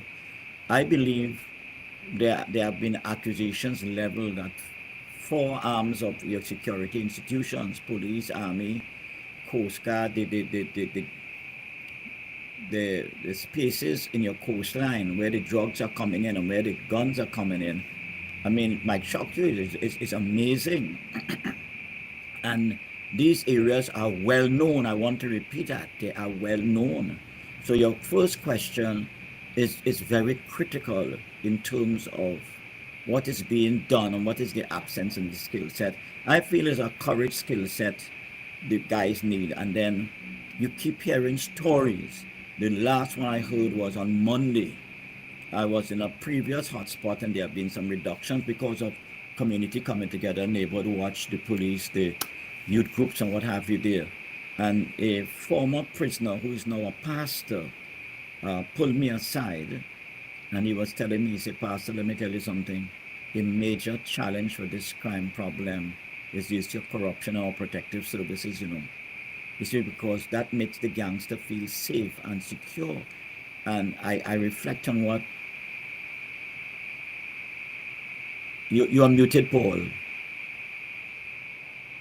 We've heard about this level of corruption in the police service. We had the Deosaran report, which spoke to even the perception of officers in the rank and file. And they felt, if I'm not mistaken, if I remember correctly, they felt at least 40% of the force was corrupt. The service was corrupt in some way or the other. So we've heard about this. Recently, the commissioner even spoke about her 10-point plan, which included weeding out corrupt officers. But we've heard that from Stephen Williams, we've heard that from Iwatsky, and the next one, we've heard that from Jacob, we've heard that from Griffith, and now we're hearing that from Mrs. Christopher Harewood. With no end in sight, or the population are getting a sense that we are making significant progress. Yes, there have been officers who have been identified and charged along the way, but not at the level that we feel that the service is going through the kind of transformation we need. That level of corruption is not a significant negative impact on their performance. That is absolutely true. And I could almost say it's not a low-hanging fruit, but it's not too far from the ground. And therefore, that has got to be addressed. If that is not addressed, you're spinning top in mud. And then a chamber guy was interviewed on a television station, and I was privileged to see part of it. And they asked the chamber guy, well, he was talking about the issue of the rumor that business people are involved in bringing in the cocaine. And they asked him, and that was a heavy question. They said, well, tell us something. Have you removed any businessman from your chamber executive because of allegations? In your stint as the head, he says, no, they never removed one. Okay, but they didn't have sufficient evidence. Back to the evidence excuse again. So you have a number of things in the society that must be fixed. I don't know if the politicians, any of them, have the will, all right, to, strategically deal with this issue of corruption, because sometimes the politicians may be corrupt themselves and part of the whole domain, the whole crime ecology. And that is where you have. But there's another issue I want to touch on, and that is an issue that I think we could all be involved in to a certain extent, and that is the issue of gangs getting heavily involved in your secondary schools. I don't know when the last time I said this, Paul and Richard and others, but I have been meeting with principals and going into the schools when they felt there was getting to be an expanding gang presence in the schools. The last principal I spoke to, he told me he only knew of the presence of students, from 5 and 4 students involved in gangs, from another principal, because the principal who called him, so this is Principal A calling Principal B, I am meeting with Principal B. Principal A called him and told him, well, the junior drug dealer in my school is recruiting people from your school. Are you aware of that? And they are heavily involved. And Principal B told me, asked Principal A, well, who is the junior drug dealer reporting to? He says he's reporting to the senior drug dealer in my community where I'm living. So he said that is how he was able to get a handle. And of course, he called in the police and was able to, well, I think up to now, successfully deal with the situation. So the issue of information sharing and the issue of dialogue, these issues are critically important. But having said all of that, we are in a deep crisis, and it requires everyone to get the familiar phrase, get on board and make a difference where you can make a difference. We're all heralding PC Das, I don't know if you must have heard about him, who was the plainclothes policeman in the Arang West situation, and he intervened. Everywhere has his picture showing. I don't know how good that is for him, because the criminal element is a revenge element in the country. They don't tolerate those things. But we have to say kudos to him, because he didn't have to intervene. He was in plain clothes. He got the cry before the police arrived, and he intervened, as PC Das. So that we have to hail, people like him who are heroes, on the street, and we have to say kudos to him. But clearly, we have to take this seriously, and perhaps I always said there would come a time in the history of the country when, one way or the other, we have to deal with the folks at the top, or the godfathers of the drug trade and the gun trade. And I think that time is now, because you cannot... Well, Pastor, I think that time has passed, several years now. This entire conversation I've been listening is something that you could have said 5 years ago, 10 years ago, and the trajectory of this conversation would be similar in terms of painting a picture of the criminal element in the country. And I know for a lot of citizens, they're just tired of the talk, and they're tired of people talking about possible solutions, and the status quo remains unchanged. Of course, religion probably has a part to play in terms of what it does on the ground in terms of communities. But is it that religion has failed too in terms of solving or helping to solve the problem? But we continue to be in this trajectory. It's almost like we're in a loop of, we talk about the problems and we think that we know the solutions. We think that we have to get really serious about certain issues, and then nothing really tangible happens, and we go back in the loop about talking about it again.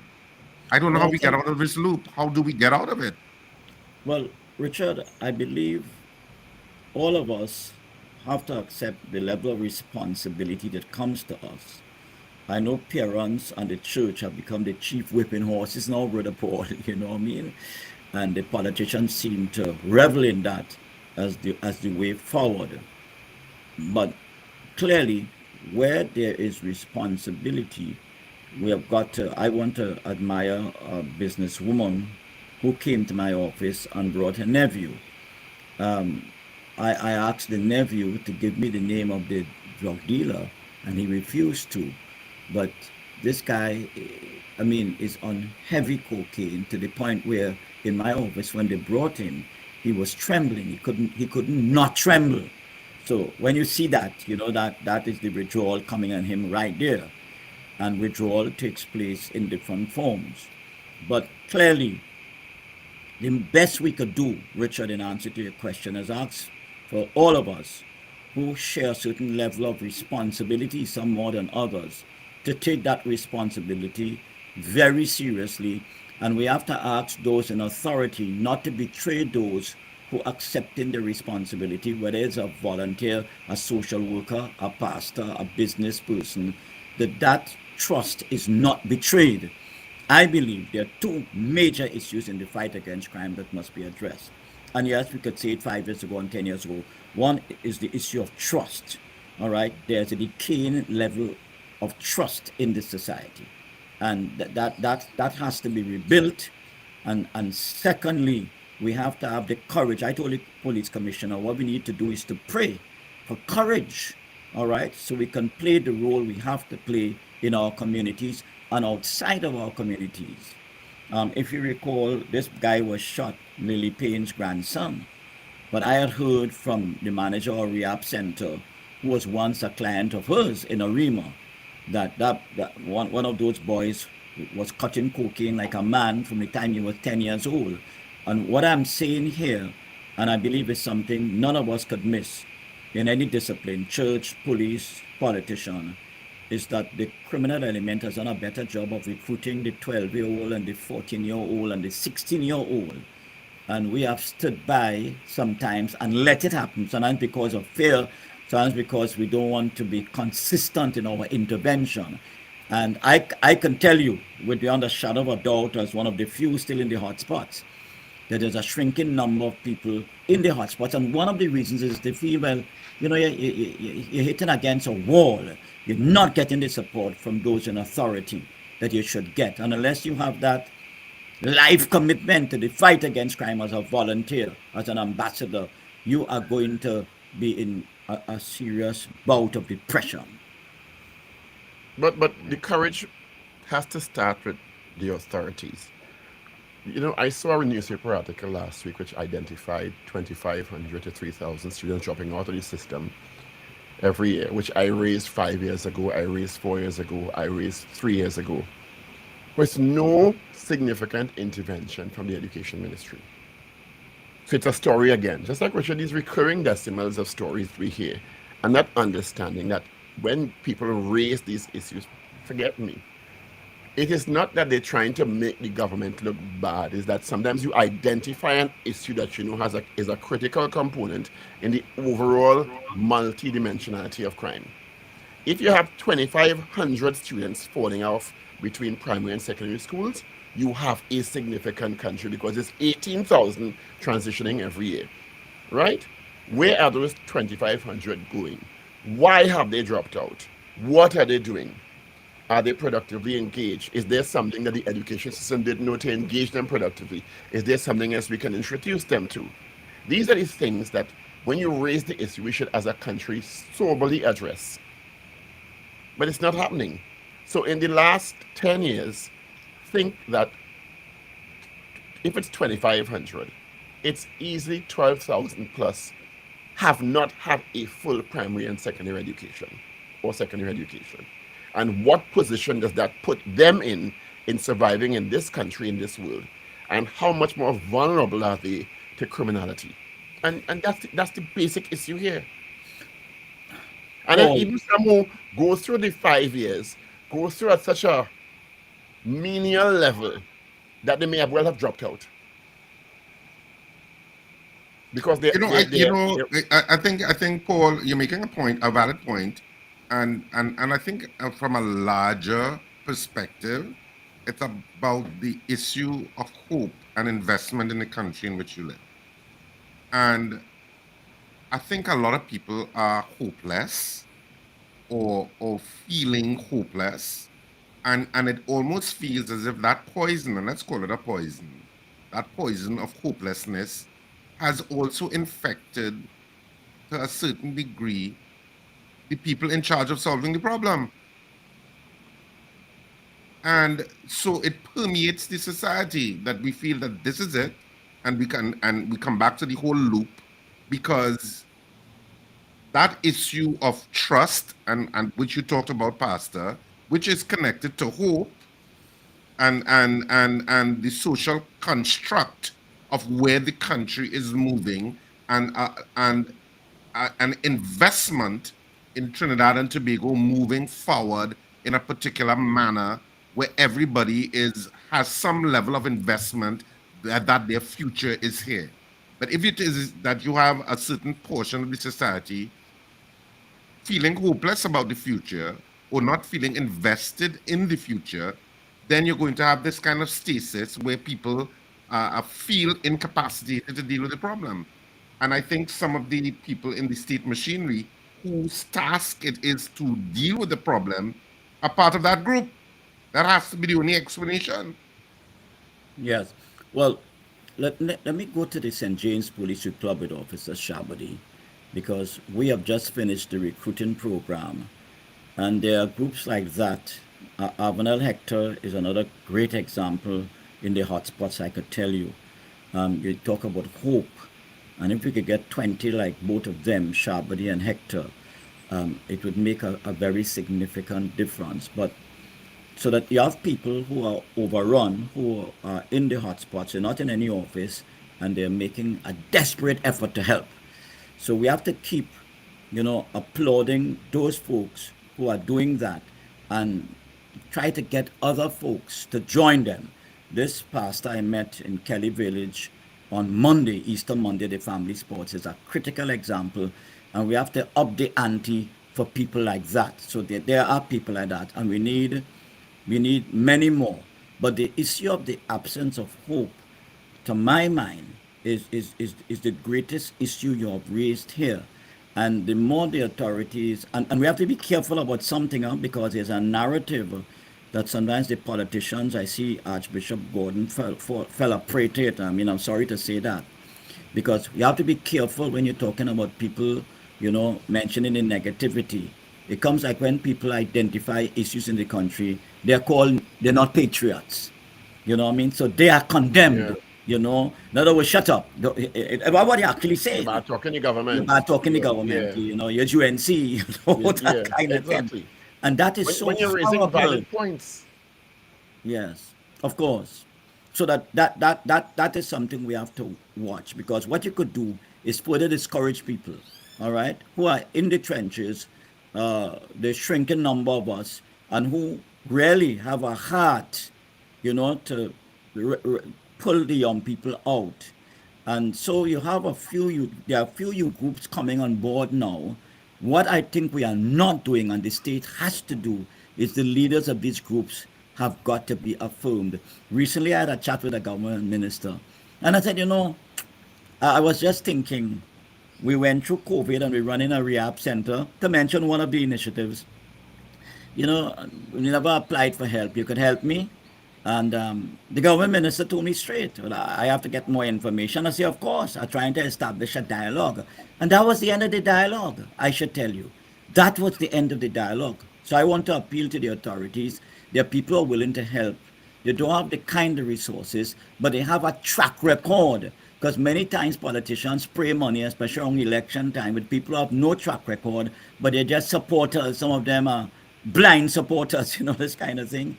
So I am saying, put your resources where it matters. And Trinidad is no United States, all right? We're much smaller than the state of New York. So what I'm saying is, you would know those with a track record, and you have to affirm them and forget this party loyalty thing, because sometimes I get the impression, unless you support me, and I know you're a party card holder or a party supporter, you will not get support from me. So your idea will have to fry unless private enterprise, gives you the funding.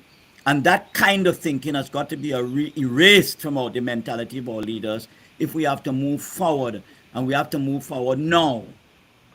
Pastor, are you willing to take some calls? Our audience is certainly, at the bit to get in. So you can also participate by calling 222-TALK, 222-8255, 612-8255, or toll free at 866-525-1090. And our guest is well-known activist and patriot, Pastor Dr. Clive Dutton. We're talking about crime, and I want to go back to that education system thing, because I mean that's where my training is, and the understanding that in a new world understanding that those 2,500 students who dropped out didn't drop out because they failed, is because the system failed them. Because there's something that they would be interested in that we did not introduce them to in an effective manner. So that we have a tendency to laud the academically proficient, which is fine because they work hard also. But the ones who are falling through the cracks, as we all know in any jurisdictions, are the ones who have the most vulnerability to criminals and gangs. And we don't understand that 2,500 to 3,000 on a modest scale are the ones who we have to look out for. Are the ones you would have done interventions in the nation's prisons, and when if you talk to 100 inmates, 95 tell you they've dropped out of the school system or didn't perform well in the formal education system.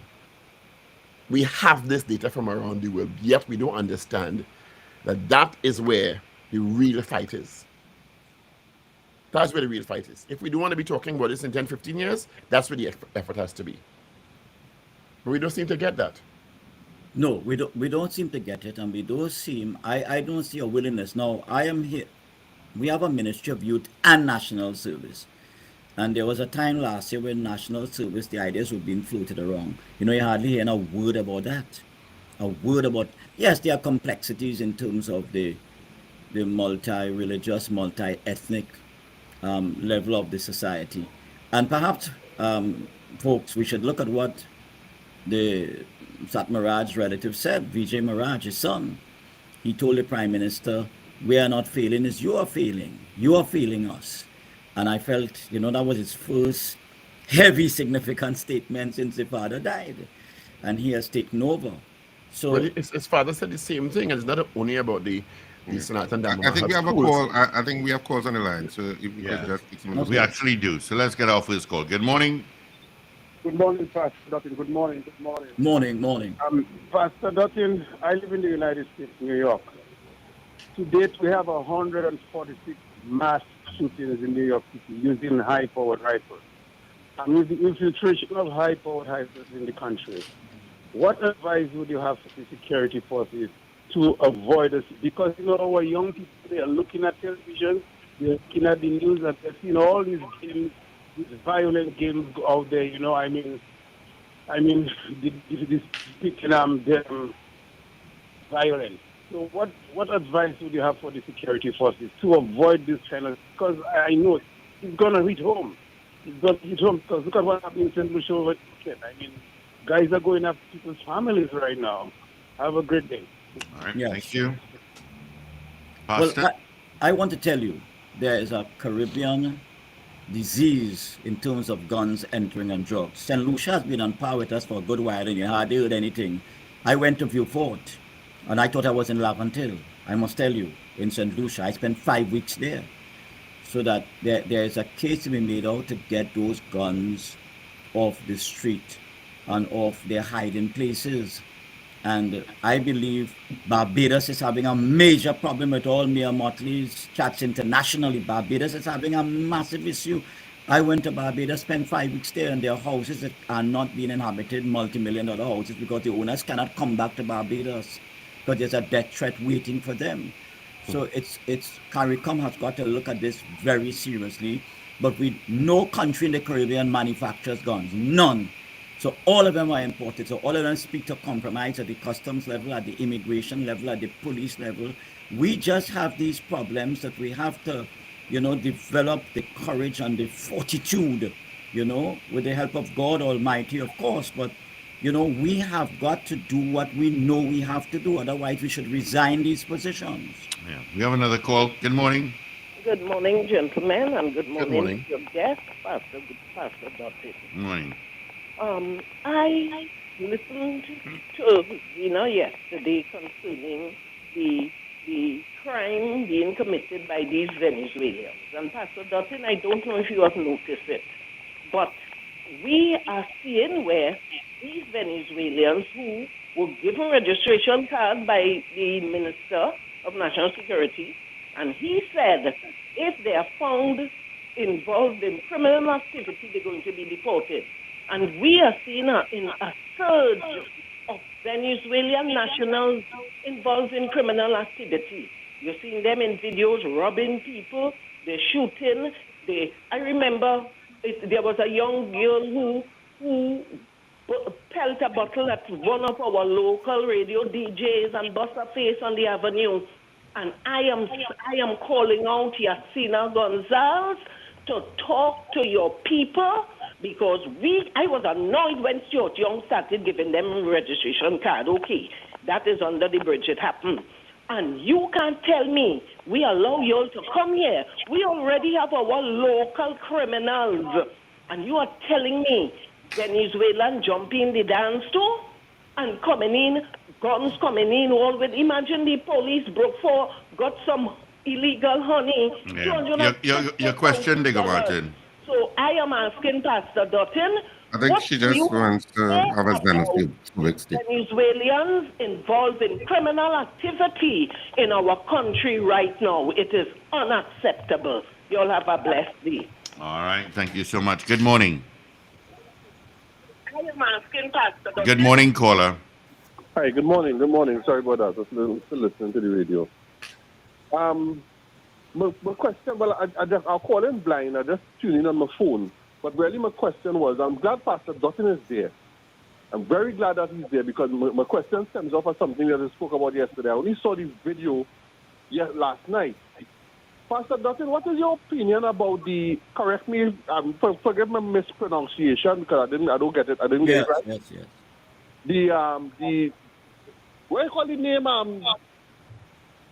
The deity, the guy, The Dalai Lama. I was going to ask Pastor about that.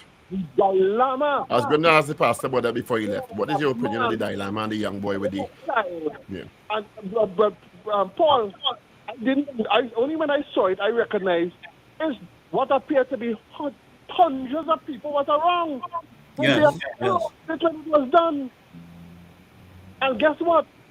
The Dalai Lama don't have one interest. They want to blame the LGBTQI community for child indoctrination. However, the Dalai Lama is a man, nothing addressed. So, Pastor Dutton, I would like to hear your opinion about the Dalai Lama grooming a child to suck its tongue. Well, I feel it should be. Thank you, caller. Could I answer? Yeah, go ahead. Let me answer that first, and then I go back to the Venezuelans and the Latin Americans.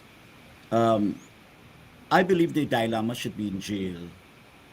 You must have standards, unless he's God, because I know, he's a world figure when it comes to religion, and is reverenced by, I suggest, almost billions of people.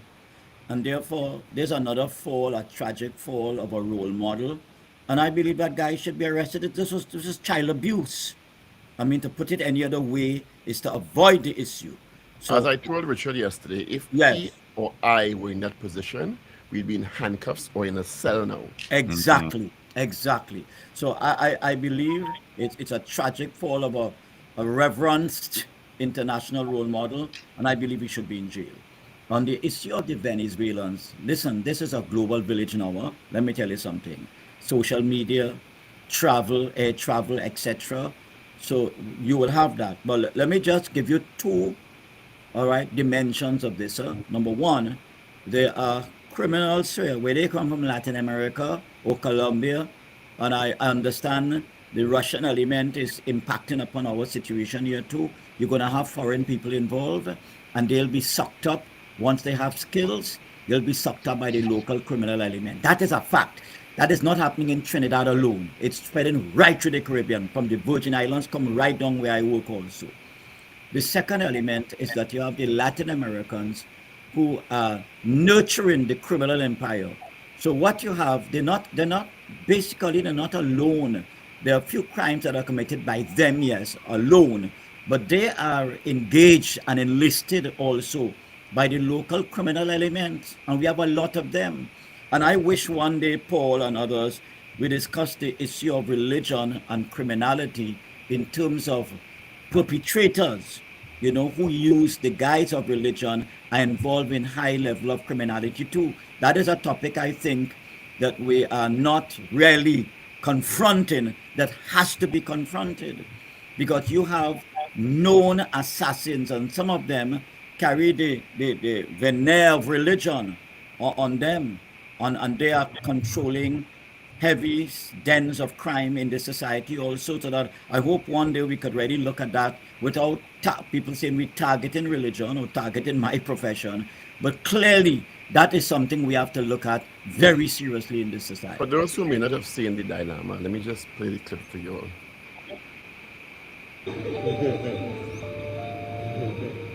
Then I think finally here also.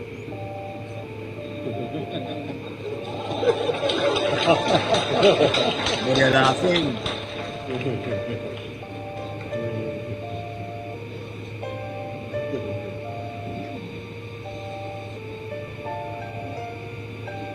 And suck my tongue.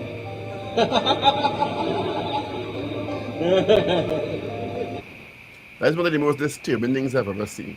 Oh my goodness. I think it's so disturbing. Yep. It's not funny. It makes And you it's cringe. only because of his reverence around the world that people do have a different reaction generally. Yeah. I know they're citing whether it's a cultural thing. What could be culturally appropriate about that? Yeah. And Pastor, you're right. They're laughing as if because it's They're him. laughing. They're Okay. laughing. If it was They're you, the police would have rushed in. Yeah.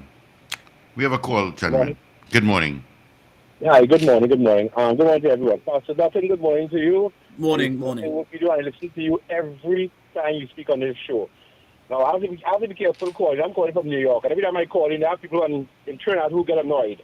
But the reason I call is that I see simple solutions being put in place up here with NYPD. That I can see that just copy and paste and be used in Trinidad. That's why we from out here call in. And it's not happening. It's just not happening. And there's a lot of, as you said, talk, and more talk. This one blames this one blames that one, and nothing is happening. And you spoke about courage and trust. You need courage and trust because you go into the belly of the beast. However, it needs to come from the top. The tip top has to start giving out. Has to give the have courage and trust. That has to come from the top, and they have to have that will to change things coming down and give you your support so you can do what you do. You're doing a lot, but you can do plenty more if you get support from the top, and that's where the problem is. And too much talk, too much blame. Okay, sir, but I respect all that you do, and I'll tell you, please keep up the good work you are doing, sir. Thank you so much. Okay. Thank you so much. Okay, right. sir. Thank you. We I have just another. wanted- we have another call, okay. Yeah, we have all my lines are lit up, Pastor Dutton. Good morning. Okay, sure.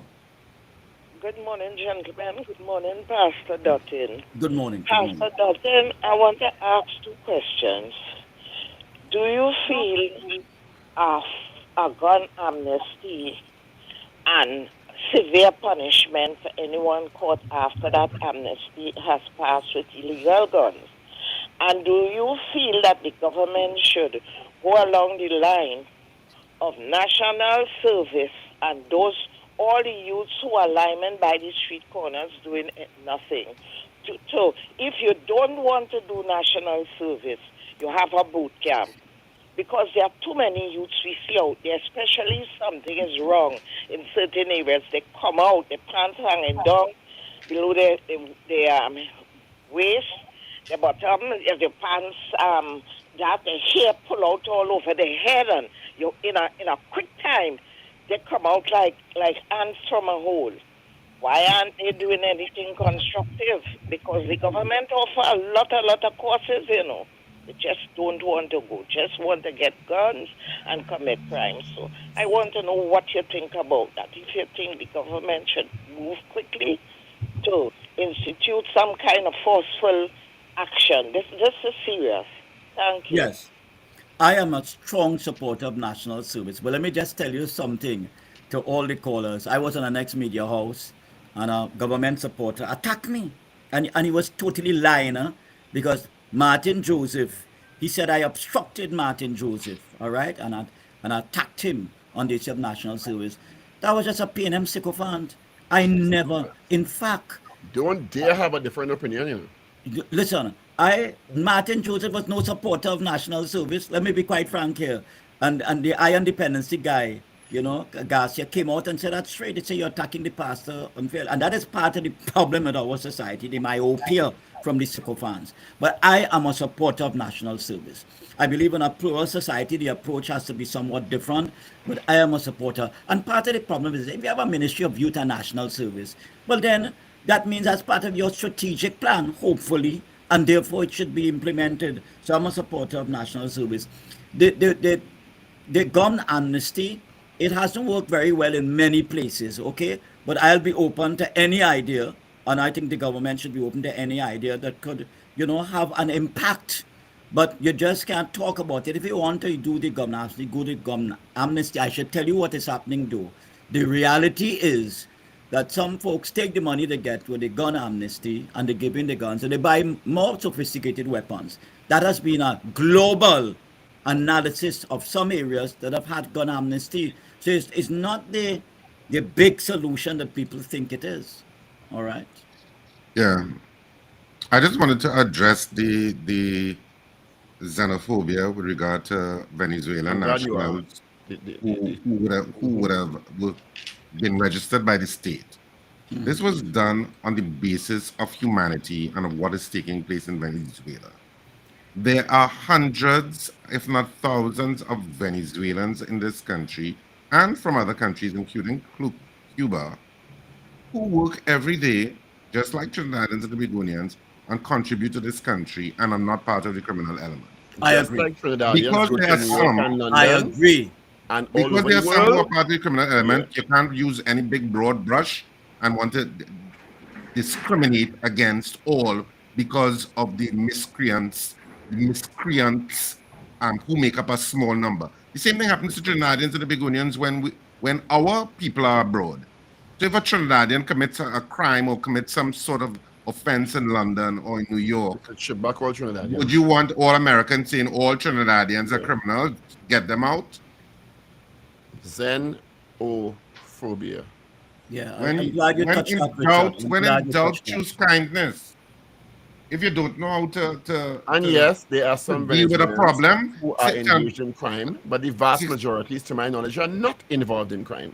And they're very hardworking, huh? They're doing hard Very. work. So oh my any God. job too, huh? Any job, any And job. what would you have And some of preferred? them are That the being Ministry exploited of with National them, Security not go through some formal process of identifying them staying in the country legally? That's what you prefer? So the registration was required. I don't know. Anyway, Pastor, we're out of time. Thank you so much. Yes, God As bless. usual. Thank you so much. Thank you so Always much. a delight to have you on, Pastor. Yes, God bless. And be safe on your travels. Yes. Yeah, take care. All the best. Thank you so much, Pastor Clive Dotted, for being on the Power Breakfast Show. All right. That's it. News to the hour. Right here on Power 102 Digital. AV is in. This is your news bulletin from Power 102.